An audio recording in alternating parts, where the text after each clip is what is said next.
The book actually starts at my wedding, uh, in which I got kind of a lesson in the enduring power of Confucius, a man who lived 2,500 years ago, but somehow was so influencing what was happening at when I was getting married just a few years ago. My wife is Korean American, and though definitely not the kind of more traditional Korean women you might meet, she wanted to do as a ceremony called a pebek, which is a traditional Korean marriage ceremony. And basically, what happens in a pebek is that that we would have to bow to her parents, and her parents would then give their blessing, and they throw like nuts and dates and stuff into her skirt as an encouragement to having children. And I was a little uncomfortable with the idea of the pebek. I come from a different cultural tradition. I'm Jewish, and we're taught that man should have too much respect, enough respect for himself that we don't bow down before anybody. There's a one book of the Bible that we read every Purim holiday, the Book of Esther, is basically all about how one really stubborn Jewish guy refused to bow down before a Persian official and almost got the entire Jewish community of Persia annihilated at that time. So I was very uncomfortable with this, but I knew that my wife's parents were very important to her, and there's nothing more Confucian than filial piety, which was one of the core Confucian virtues. Confucius believed that there were effectively no limits to what you should do to honor and obey your parents. So I knew this was very important to her, but I was becoming so uncomfortable with it that I decided to take a chance against really my better judgment and tell her that I don't really know if I can do this and bow to your parents in front of everyone I know. And her response, I could have predicted it, was something to the effect of, get over it, you're bowing to my parents, and that's that.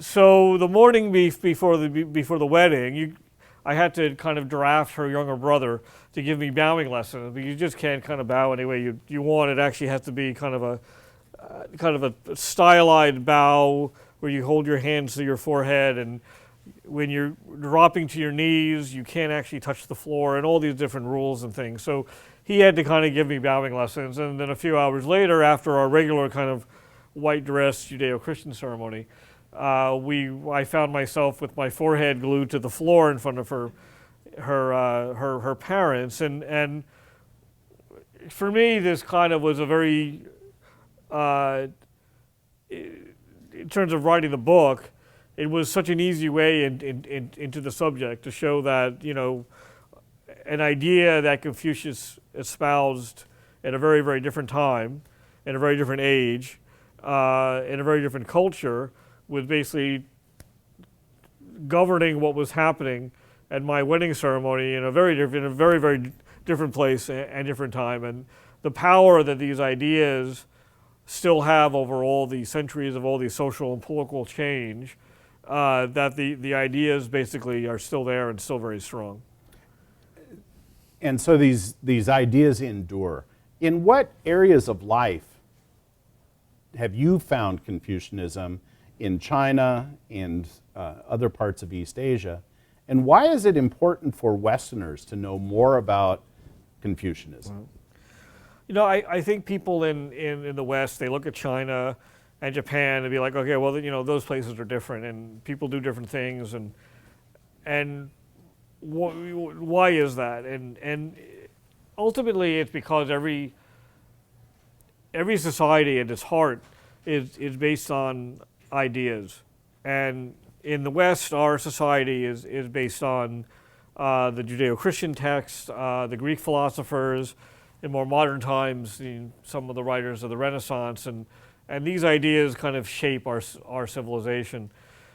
But in East Asia, society developed on a whole different foundation, a whole different bunch of ideas. And to a great degree, these were Confucian ideas and Confucian texts. And because the philosophical basis of life is so different, things just don't operate the same way. And you'll see it in the way companies are managed, the way governments interact with their citizens, the way people see themselves in the context of the greater world and what their identity is, and how they see their relations with other people, how the family operates and how people and families interact with each other.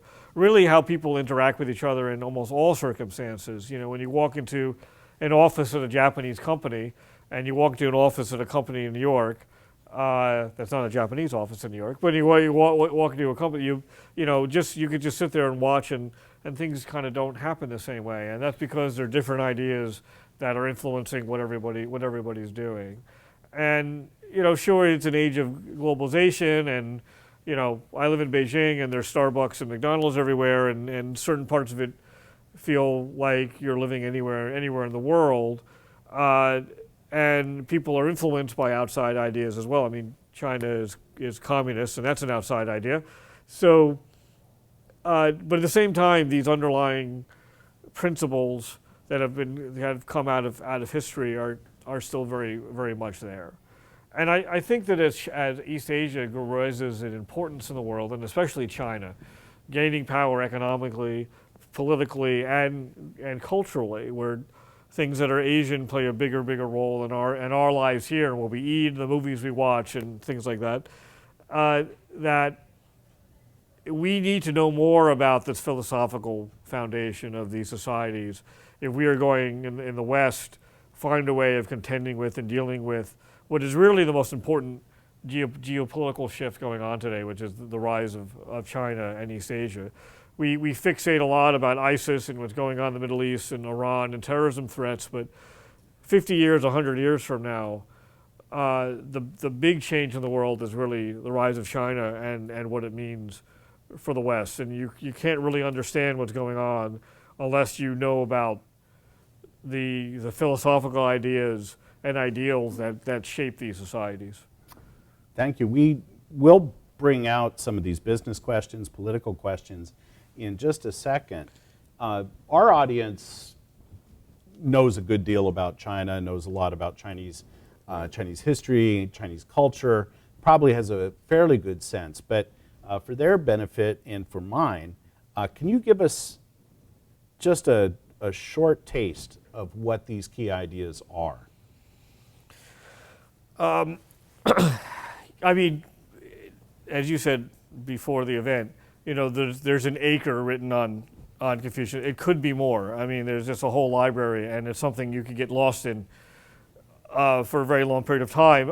So boiling it down is difficult, especially since what Confucianism was changed throughout the ages as well, and what you read in classical Confucianism is not what the Song Neo-Confucians wrote about, and isn't what the later Confucians are writing about now. But I think if there's a couple core principles, I'd say that Confucius was all about benevolence and morality. The idea that if you as a person try to be righteous and virtuous, that means good things will happen for everybody. That morality has a certain society-changing power. So, and that's at a national level and an individual level. So if you're the ruler of a state and you're a very virtuous ruler, that means you're going to have a peaceful, prosperous state.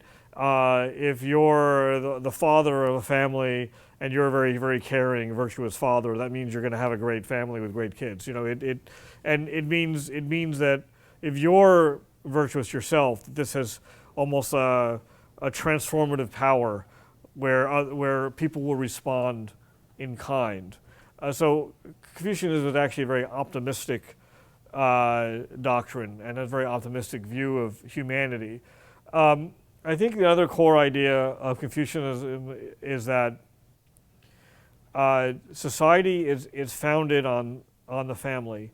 I think a lot of modern critics of Confucianism and Confucius have equated Confucius with authoritarian governments and top-down rule, when the ideal Confucian society is actually based on strong families and is very much a bottom-up, not top-down society. And Confucius felt basically that everything you need to know in life you could learn inside the family, and that was true of the president of a state down to kind of a farmer tilling his fields. That whatever you need to know in life basically started with the family. And a third idea I think would also be that in order to have a proper society, people have to fulfill the responsibilities that to a certain extent you inherit. Confucius was only so much about free choice, that he felt that everybody had a role to play in life, and that you had to play it well. And that meant that if you were a father, that you had to be a really, really good father.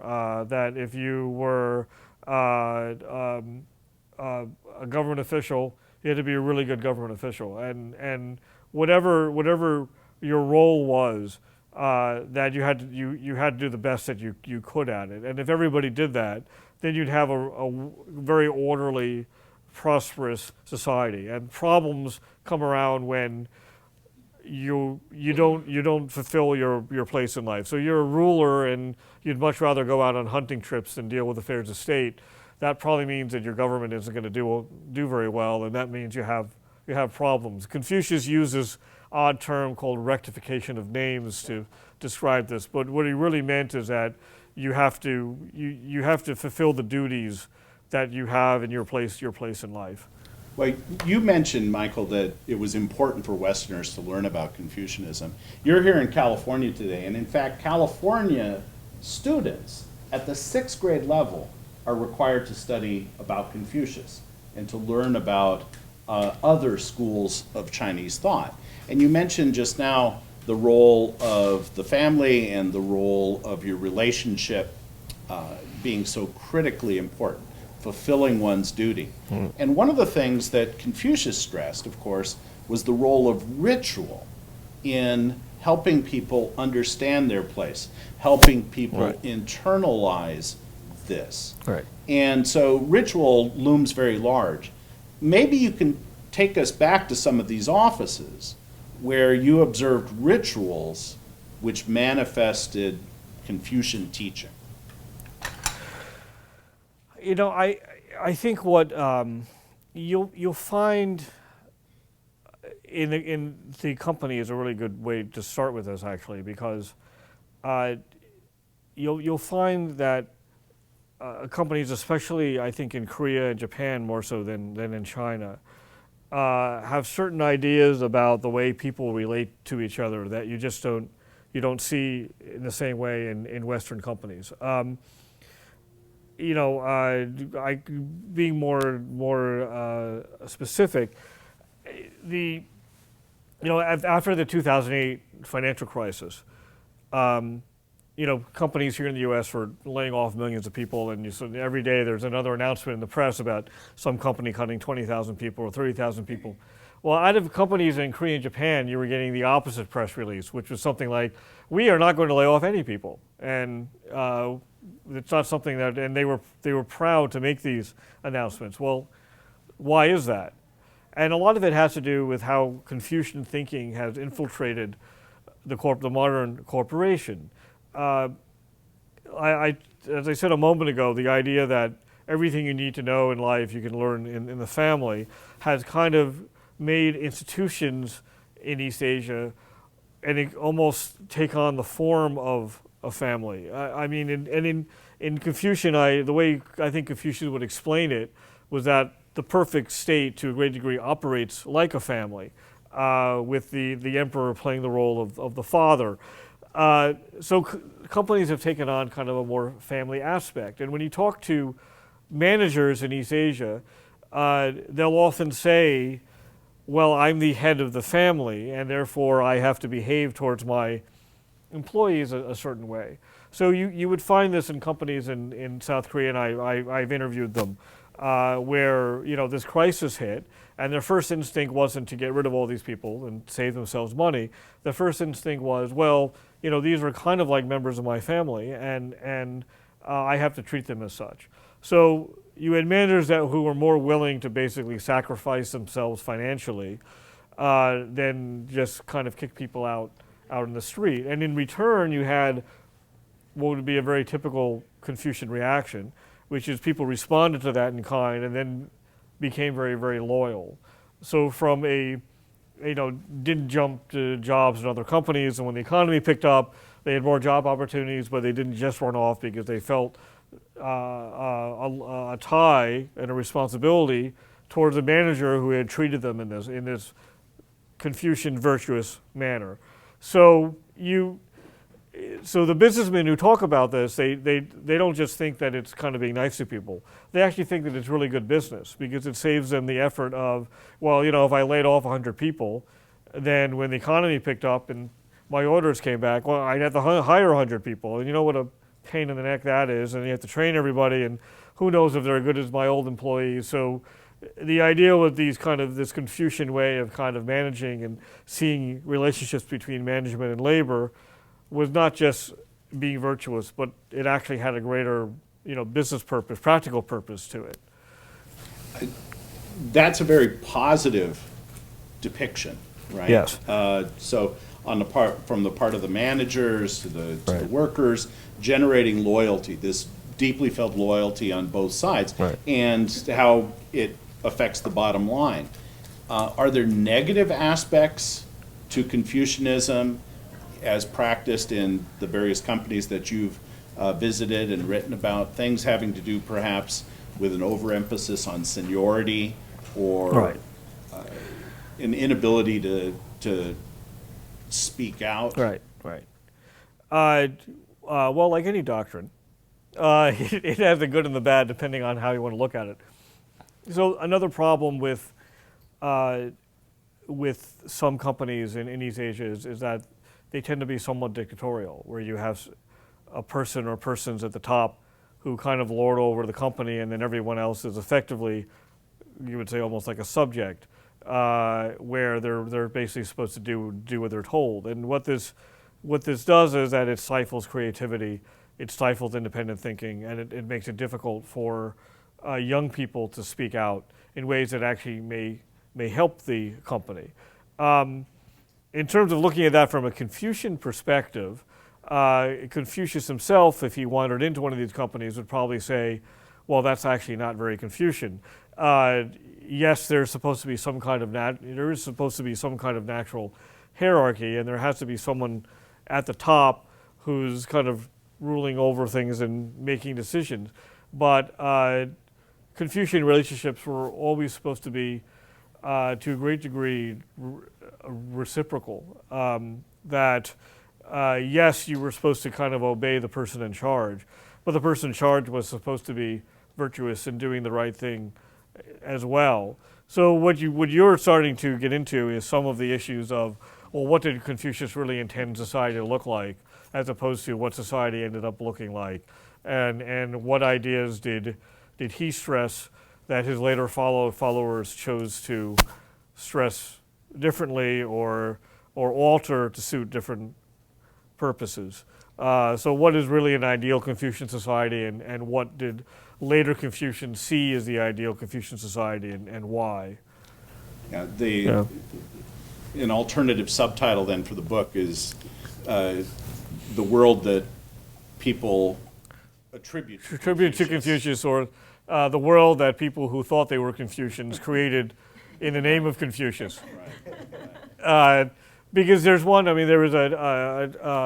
writer in the early 20th century who wrote something to the effect of, well, there is no one Confucius, there's many Confuciuses, and every age has his own Confucius, depending on what that age has needed.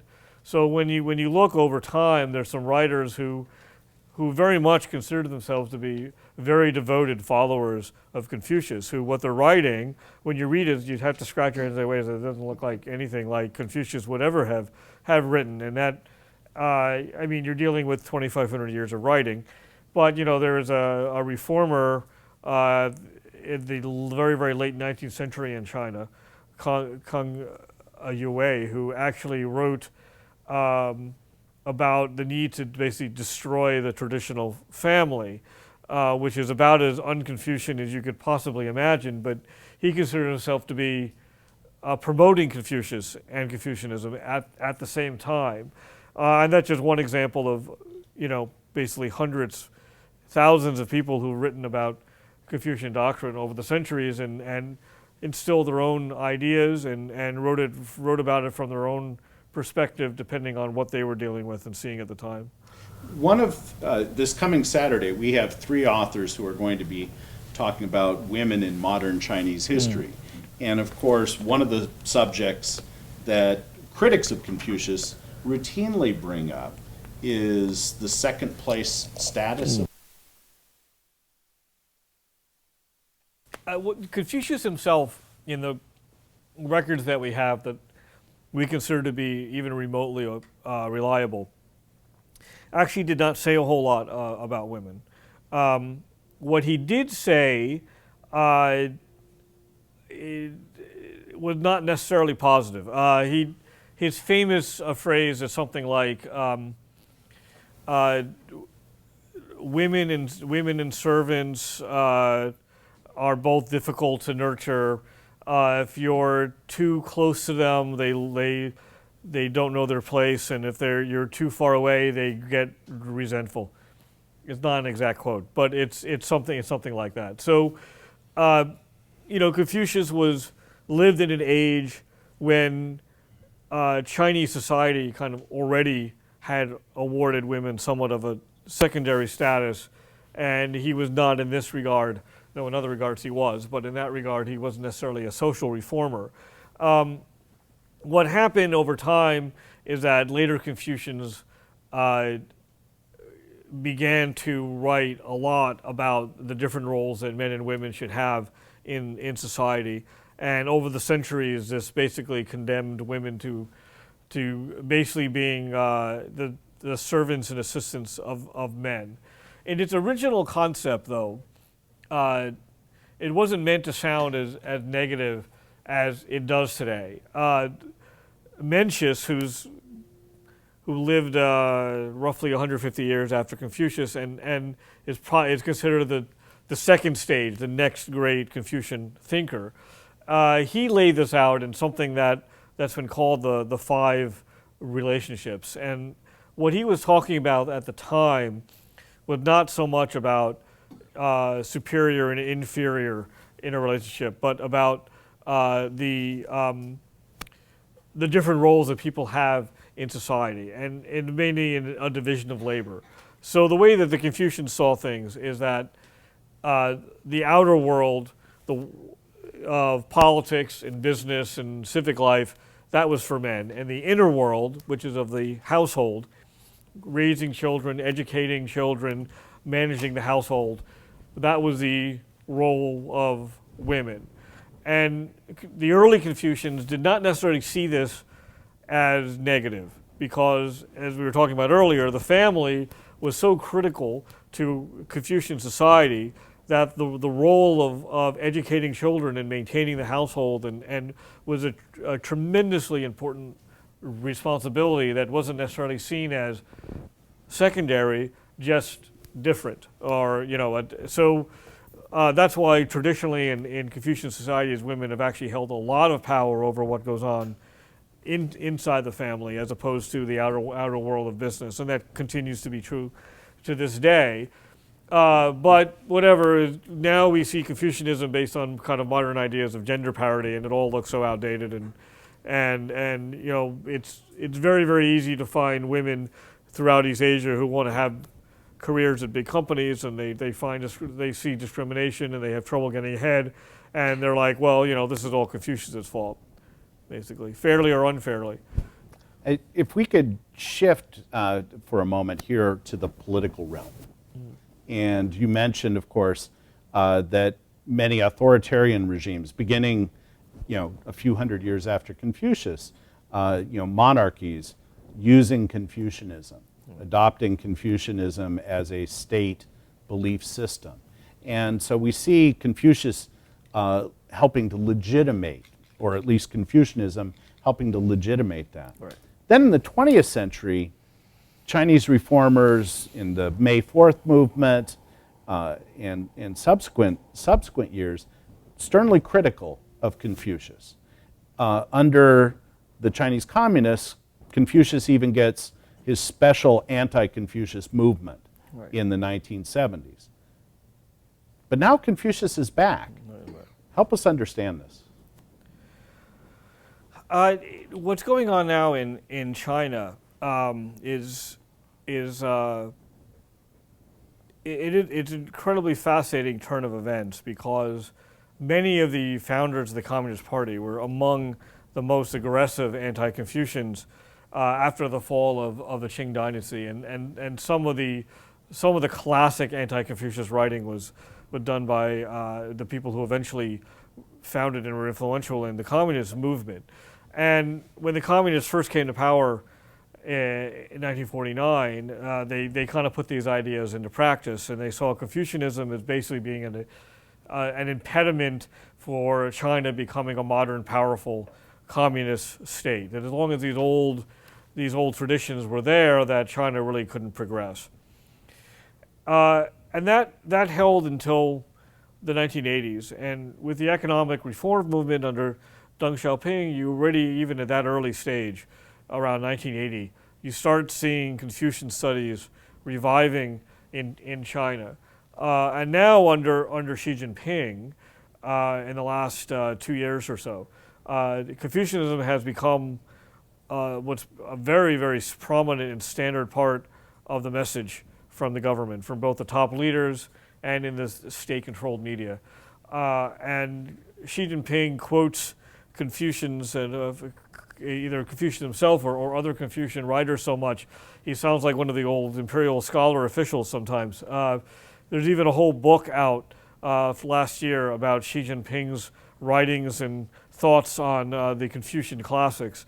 So the current communist state has really embraced Confucianism and traditional values.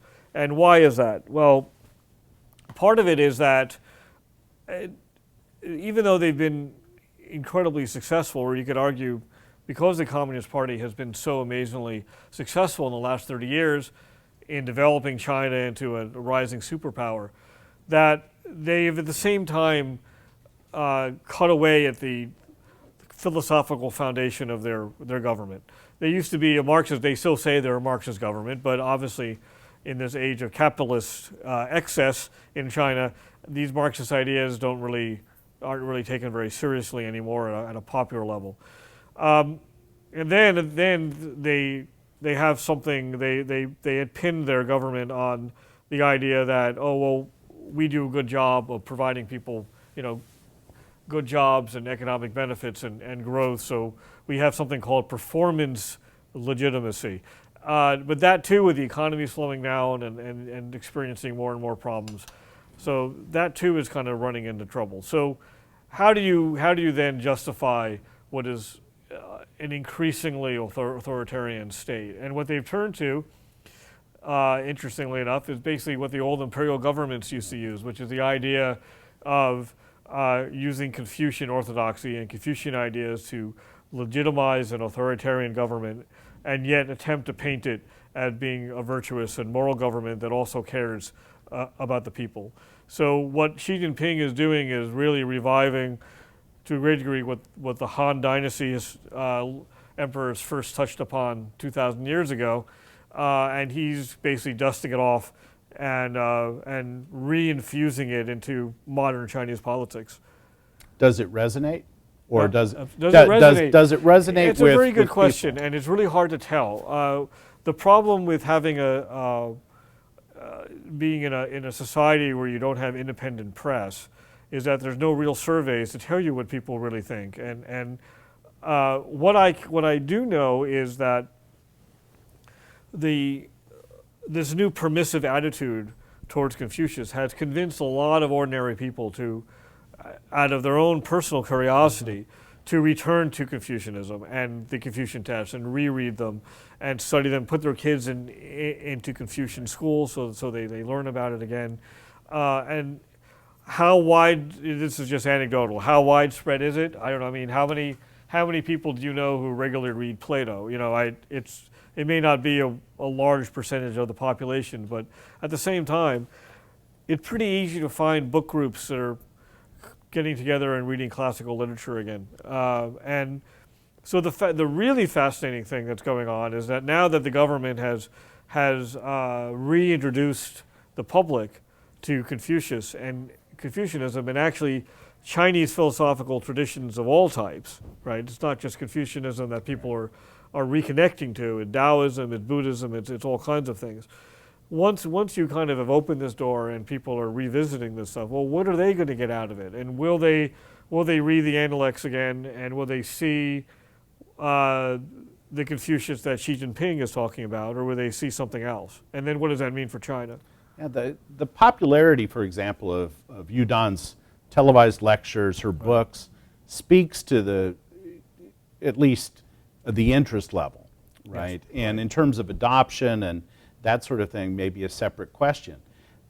When China sought to expand its influence beyond its obvious economic power and this sort of thing, to reach places like Los Angeles, places in Africa, places in Europe and elsewhere, and to promote the study of China, the study of Chinese civilization, they chose to name this effort the Confucius Institute effort.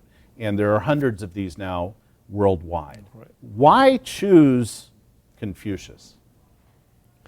I think most people, with even the slightest familiarity, when they hear the name Confucius, they think actually quite positively that he was a wise person, that he was a pacifist, and the Chinese would like the world to see their own rise on the world stage in just that way. They talk a lot at the national level about China's rise on the world stage being a peaceful one.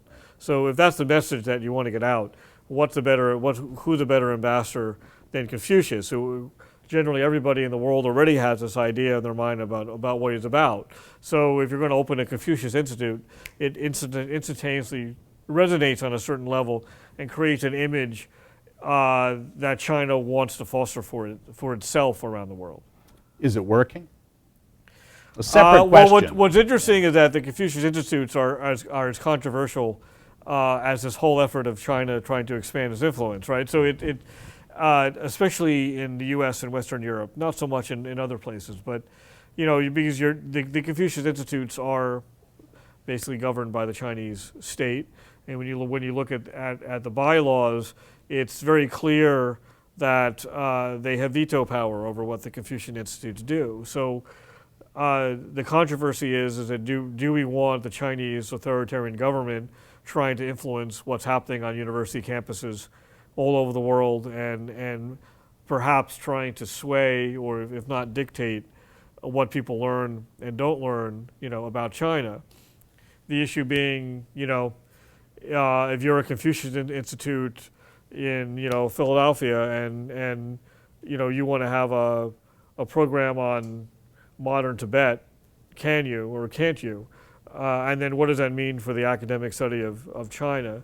So you could argue that the effort has, I don't know if you want to use the word backfired, but it definitely hasn't achieved the results that I think the Chinese government wanted to achieve, at least not in the West. Maybe not as clear-cut. It's certainly not as clear-cut. You have a range of activities going on at these institutions. Right. So for example, next week, the University of California, Santa Barbara's brand new Confucius Institute is focusing on something that Confucius might not have, which is China's environmental crisis. Right. He was much more focused on human relations and those sorts of things. You've studied, your book is populated with fascinating stories of people sharing aspects of their lives, you telling aspects of their stories. How have you changed in learning so much about Confucius and his role? How have I changed personally? Maybe you should ask that question to my wife. We will. I think that I myself have a better understanding of what's going on around me and why. You know, my background is actually in economics, and I have mainly spent my time in East Asia writing about economics. Unfortunately, economists, they tend to see human activity in abstract. So, people will always maximize their benefit, that kind of thing. That you don't take into account the individuality of people and the way that local traditions and ideas can influence what's going on.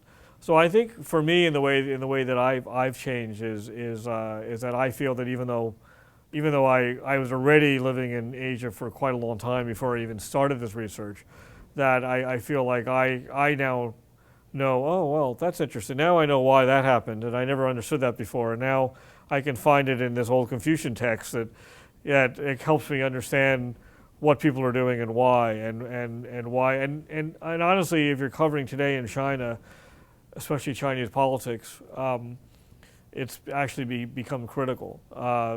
The way that the Chinese government sees itself, the image that it wants to project, both inside and outside the country, it's very, very much an outgrowth of history. And of course, that's what the government claims itself.